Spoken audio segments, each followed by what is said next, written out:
સીતારામ ને જય શ્રી કૃષ્ણ બધાને. કેમ છો? બધા મજામાં છો ને? મજામાં જશો ને? આપણે પણ બધા મજામાં છે ને. અત્યારે આપણે બનાવી છે ખીર, તો ચાલો તમને પણ બતાવી દઉં. તો જો આપણે સરસ મજાની ખીર બનાવી નાખી છે, જોઈ શકો છો. આપણે કુકરમાં આજે ખીર બનાવી છે. તો આની રેસીપી તમારે જોવી હોય તો મારી પ્રજ્ઞા શોર્ટ ચેનલ છે, તેમાં તમે વિઝિટ કરજો. આનો વિડીયો તમને આજે જ મળી જવાનો છે. તો આ રેસીપી તમને કેવી લાગી મને કોમેન્ટ કરી જરૂરથી જણાવજો. અને આગળ વિડીયોમાં બના રહેજો. અને વિડીયો પસંદ આવે ને તો લાઈક, શેર અને સબસ્ક્રાઈબ કરવાનું ભૂલતા નહીં.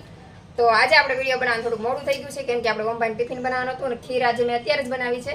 આપણે ઓમભાઈને ટિફિનમાં પણ આ ખીર નથી આપી, કેમ કે ઓમભાઈ ટિફિનમાં આવું લિક્વિડ વાળી વસ્તુ લઈ જવાની ના પાડે છે. તો અમને ખીર આપણે નથી આપી ટિફિનમાં, તો મેં અત્યારે જ આનો વિડીયો બનાવ્યો છે. અમને ટિફિન દઈ આવી પછી જ તે, અને એમાં ધાર્મિક ભાઈ આવી ગયા છે ને, એને આપણે ટિફિન પણ દઈ આવ્યા છીએ.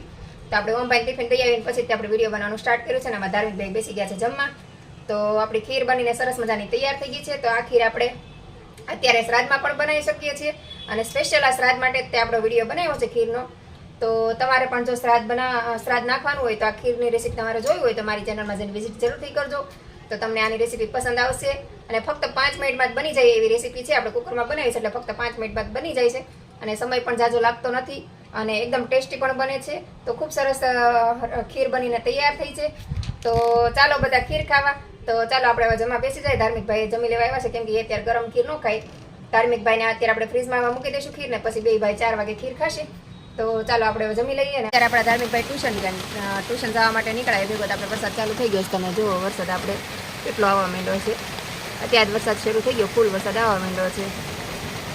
તો કાલે પણ એવું થયું, ધાર્મિક ટ્યુશન ગયો સવારમાં, તરત વરસાદ શરૂ થઈ ગયો. અને આજે પણ એવું થયું, ધાર્મિક હજી સાયકલ લઈને નીકળ્યો છે, અને ત્યાં વરસાદ શરૂ થઈ ગયો. ધાર્મિકભાઈ પલળતા ટ્યુશન જશે. અને મેહુલ પણ હજી જમવા નથી આવ્યા, તો મેહુલની વાટ જોઉં છું કે ક્યારે જમવા આવે. પણ વરસાદ આવી ગયો તો એને કદાચ જમવાનું મોડું થશે. તો ક્યારે આવે નક્કી નહીં, કોને ખબર. અને અમારા ઓમભાઈનું પણ હવે 15-20 મિનિટમાં આવવાનો સમય થઈ ગયો. ત્યાં વરસાદ બંધ થઈ ગયો સારું, ને ત્યારે ઓમભાઈ પણ પલળી જશે, કેમ કે 3:30 થઈ ગયા છે. અમારું ઓમ 4:15 આવે, અને અત્યારે વરસાદ વધતો જાય છે. તો અમે જુઓ વરસાદ વધતો જાય છે, ઘટતો નથી. તો ઓછો થઈ જાય સારું, નકર ઓમભાઈ પલળી જશે. અને આપણે કપડાને એવું બધું સુકાઈ ગયું. ચાલો આપણે કપડાને બધું મૂકેલ નાખીએ, ઘડી કરી નાખીએ. અને ઇસ્ત્રી પણ કરવાની છે, ટાઈમ મળે તો આપણે ઇસ્ત્રી પણ કરી નાખશું. ભાઈ જો સ્કૂલેથી આવી ગયા છે અને પેપર વાંચે છે બેઠા બેઠા. આવીને તરત પેપર વાંચવા બેસી ગયા છે. પેપર વાંચીને પછી નાસ્તો કરશે, અને પછી નાસ્તો કરીને જશે લાઇબ્રેરી. કેમ અમય? તો અત્યારે આપણે જઈએ શાકભાજી લેવા અને ઓમભાઈને લાઇબ્રેરી મૂકવા. તો અમારા ઓમભાઈ જો આગળ ચાલ્યા જાય છે, અને આપણે પાછળ ચાલ્યા જઈએ. તો ધાર્મિકભાઈને લેતા આવીને શાક લેતા આવીએ, તો બે કામ થઈ જાય. ને મારા ઓમભાઈ મૂકતા આવીએ તો એક કામમાં બધા કામ આપણા પતી જાય. ચાલો આપણે બરોડા માર્કેટમાં જઈ આવી પેલા. ધાર્મિકભાઈ ટ્યુશનમાંથી આવી ગયા છે અને બેસી ગયા છે જમવા. અને શર્મિલાબેન ત્યાંથી ચકરી લાવીશું, તો ચકરી ભાઈને ભાવી છે, ચકરી ખાય છે. અને આપણે આવી ગયા છે દૂધનું શાક ને એવું લઈને ઘરે. તો અત્યારે ખીર બનાવી દીધી, ધાર્મિકને ભૂખ લાગી દીધી, આપણે અત્યારે એને જમવા બેસાડી દીધા. અને અત્યારે હજી 6:15 થયા છે. તેને પપ્પા આવ્યા છે, તો બે બાપ દીકરો હારે જમવા બેસી ગયા છે. કાદમ તો આપણે જે બધું સુધાર્યું હતું એનું આપણે જો નાસ્તા માટે બધી વસ્તુ લીધી છે. કંઈક નવો નાસ્તો બનાવું તો એના માટે આપણે કોબી લઈ લીધી છે. કોબી હજી સુધારવાની બાકી છે. ફણસી લીધી છે, ગાજર છે, કેપ્સિકમ, આ કાંકડી છે, અને લીલા મરચાં સુધારી રાખ્યા છે. અને આ બ્રેડ વધી હતી, તો બ્રેડનો ભૂકો કરી નાખ્યો છે. ને હવે એનું કંઈક આપણે નવું નાસ્તો બનાવી દેવું છોકરાને. તો હવે ઓમભાઈ આમાં નાસ્તાના વાટે બેઠા, તો આપણે ફટાફટ નાસ્તો બનાવી નાખીએ.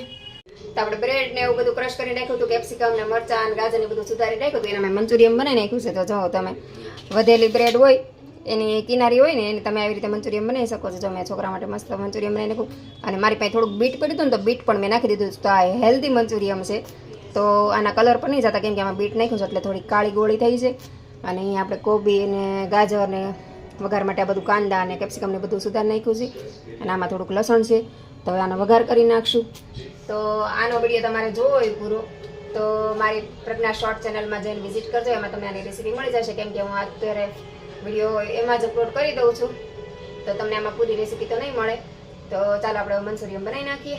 સરસ મજાનું બીટનું મંચુરિયન બનીને તૈયાર છે. તો જો કોઈ ન કે આ બીટનું મંચુરિયન છે ને એકદમ મસ્ત. તો આપણું મંચુરિયન બનીને તૈયાર થઈ ગયું છે. તો ચાલો બધા મંચુરિયન ખાવા. આપણે ઓમભાઈ ધાર્મિકભાઈ વાટે બેઠા છે. તો ચાલો આપણે ઓમભાઈને ધાર્મિકભાઈને પણ દઈ આવી. તમે પણ બધા આવી જાઓ મંચુરિયન ખાવા. ધાર્મિકભાઈ મંચુરિયન ખાવા બેસી ગયા છે. જો ધાર્મિક ટેસ્ટ કરીને કહેતો કેવું બન્યું છે. અને આ મારે અત્યારે સિરિયલ ચાલે છે, મા દીકરો ત્રણેય આ સિરિયલ જોતા હોય. મારા ઓમભાઈ પણ અત્યારે લાઇબ્રેરી આવીને આ સિરિયલ જોતા હોય, રામાયણ અને આ 2, અને એક આમાં 2 સિરિયલ જોતા હોય. તો ધમુભાઈ આપણે ટેસ્ટ કરીને કહેશે કેવું બન્યું. તમે કેવું બન્યું? સારું બન્યું?